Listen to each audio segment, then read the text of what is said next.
एक बार की बात है। एक गांव में गरीब किसान अपनी पत्नी के साथ रहता था। उसके पास एक गाय और थोड़ी सी खेती के लिए जमीन थी, जहां वह दिन भर अपने खेतों में काम करता था। तब कहीं जाकर उसे खाने के लिए अनाज मिल पाता था। इस तरह से किसान अपना किसी तरह जीवन गुजारा करता था, जिस कारण से किसान की पत्नी हमेशा अपने भाग्य को कोसती रहती थी कि ना जाने किस जन्म का पाप इस जन्म में भरना पड़ रहा है, जो कि गरीबी में जीवन जीना पड़ रहा है। पत्नी की बातों को सुनकर किसान मन ही मन खुद को और अपने भाग्य को कोसता रहता था कि ना जाने कब उसके किस्मत के भाग्य बदलेंगे। एक दिन की बात है, दोपहर का समय था। किसान खेतों से आकर अपने घर पर अपनी पत्नी के साथ खाना खाने जा रहा था कि इतने में एक साधु महाराज भिक्षा मांगते हुए उसके दरवाजे पर आ पहुँचे और भिक्षा मांगने लगे। तो इतने में किसान घर के बाहर आया और बोला, साधु महाराज, हम सभी पहले से इतने गरीब हैं और किसी तरह अपना जीवन गुजार रहे हैं, और ऐसे में हम आपको कहां से दान दें? हमारा साथ तो ऊपर वाला भी छोड़ चुका है। गरीब किसान की बात सुनकर साधु महाराज उसके स्थिति को समझ चुके थे और बोले, क्या तुम सच में अपने को गरीब मानते हो? ईश्वर पर से तुम्हारा विश्वास उठ गया है ना? तो साधु की बातों को सुनकर किसान ने हामी भर दी और किसान बोला, हाँ महाराज, हमारे साथ कुछ ऐसा ही है। अब आप ही चाहो तो आपके आशीर्वाद से शायद हमारी किस्मत बदल जाए। तो किसान की यह बात सुनकर साधु महाराज ने कहा, ठीक है, जैसा हम कहते हैं ठीक वैसे ही करते जाओगे। तो गरीब किसान बोला, क्या करना होगा हमें जिससे हमारे अच्छे दिन आ जाए और हमारी गरीबी दूर हो जाए? तो साधु महाराज बोले, ठीक है, आज से वह काम करना पड़ेगा जिससे ईश्वर तुमसे प्रसन्न हो। सबसे पहले अपने गाय को बेच दो और गाय के बदले मिले पैसों से अनाज खरीद कर ले आना। साधु की यह बात सुनकर किसान भौचक्का रह गया। उसके पास अपनी खेत की जमीन और एक यही गाय तो सहारा है, इसे भी बेच देगा तो फिर करेगा क्या? तो साधु उसे समझाते हुए बोले, अगर मेरे बताए हुए रास्ते पर चलने से तुम्हारा कुछ भी नुकसान होता है तो उसकी भरपाई मैं कर दूंगा। अब जो कहता हूँ वैसा करते जाओ। तो किसान फिर आधे अधूरे मन से डरते डरते अपनी गाय को बेच आया और उन मिले पैसों से खाने पीने का राशन ले आया। और फिर साधु के कहने पर किसान और उसकी पत्नी ने मिलकर भोजन तैयार किया, जिसके बाद वे राहगीर चलते हुए लोगों को बुलाने लगे और भगवान के प्रसाद के रूप में भोजन करने का आग्रह करने लगे।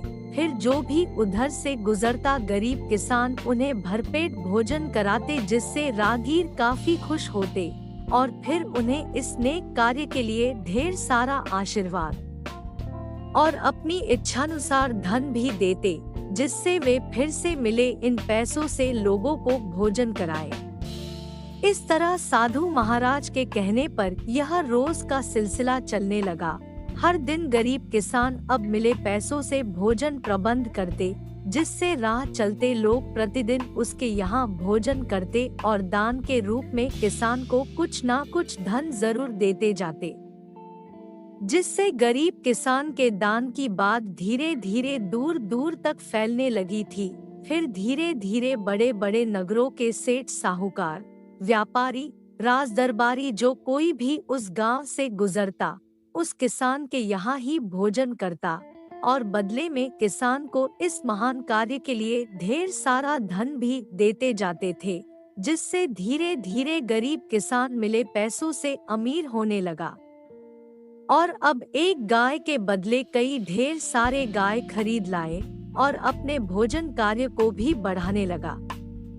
अब किसान मन ही मन खुश होने लगा था। उसे अपने बदलते किस्मत पर भी भरोसा होने लगा था, जिसे देखकर साधु महाराज किसान का हाल पूछते हुए बोले, अब बताओ, तुम भी वही गरीब किसान हो यहाँ भी दिन रात मेहनत करते हो और ईश्वर के बताए गए पुण्य के मार्ग पर चलते हुए लोगों को भोजन कराते हो, जिससे अब ईश्वर भी तुमसे प्रसन्न है। पहले जहाँ खुद के लिए मेहनत करते थे, खुद के लिए ही सोचते थे, लेकिन अब दूसरों के भलाई के बारे में सोचने लगे हो, तो ईश्वर भी अब तुम्हारे इस नेक कार्य में तुम्हारा साथ देते हैं। यानी हम सभी ईश्वर को कोसते तो जरूर है, लेकिन ईश्वर के बताए मार्ग पर चल नहीं सकते। ईश्वर से पाने के लिए हर कोई इच्छा तो रखता जरूर है, लेकिन पहले ईश्वर के आशीर्वाद पाने के लिए खुद को वैसा बनाना पड़ता है। यानी हम जैसा करते हैं, हमारे कर्मों के अनुसार ही हमारे भाग्य का निर्धारण होता है। साधु की यह बात को सुनकर किसान को अब समझ में आ गया था, अगर सच में जीवन में अमीर बनना है तो सबसे पहले हमें अपनी सोच बदलनी होगी। अपने लिए तो हर कोई जीता है, यदि हम दूसरों के लिए जीना शुरू करते हैं तो ईश्वर भी हमारी सहायता जरूर करते हैं। कहानी से शिक्षा। इस कहानी से हम सभी को यही शिक्षा मिलती है कि हमें अपने भाग्य और किस्मत के भरोसे रहकर खुद को कोसने के बजाय हमें लोगों के लिए यदि जीना शुरू करते हैं तो निश्चित ही ईश्वर हमारे साथ हमेशा होता है। और ऐसा हम तभी कर सकते हैं जब हम अपनी सोच से बाहर निकलकर दूसरों के लिए जीना शुरू करते हैं। हमारे समाज में ऐसे अनेक महापुरुषों के उदाहरण मिल जाएंगे जो कि इस समाज के लिए जिए, जिस कारण से उन्हें हर कोई जानता है। जो सिर्फ अपने लिए जीते हैं, वे अपने जीवन को एक निश्चित ही दायरे में जी कर जाते हैं, फिर उनके बाद उन्हें कोई नहीं याद करता। जबकि जो लोग समाज के लिए जीते हैं, वे इतिहास बनाकर भले ही इस दुनिया से चले जाते हो, लेकिन वे हमेशा ही सबके लिए याद रहते हैं। इस तरह यदि हमें भी अपने जीवन में आगे बढ़ना है तो अपनी सोच बदलनी होगी और खुद के बजाय अपने लोगों, अपने देश के बारे में सोचना चाहिए। तभी हम जीवन पाने का सही महत्व जान पाएंगे और दूसरों के लिए उदाहरण बन पाएंगे। उम्मीद है कि आपको यह कहानी पसंद आई होगी। धन्यवाद।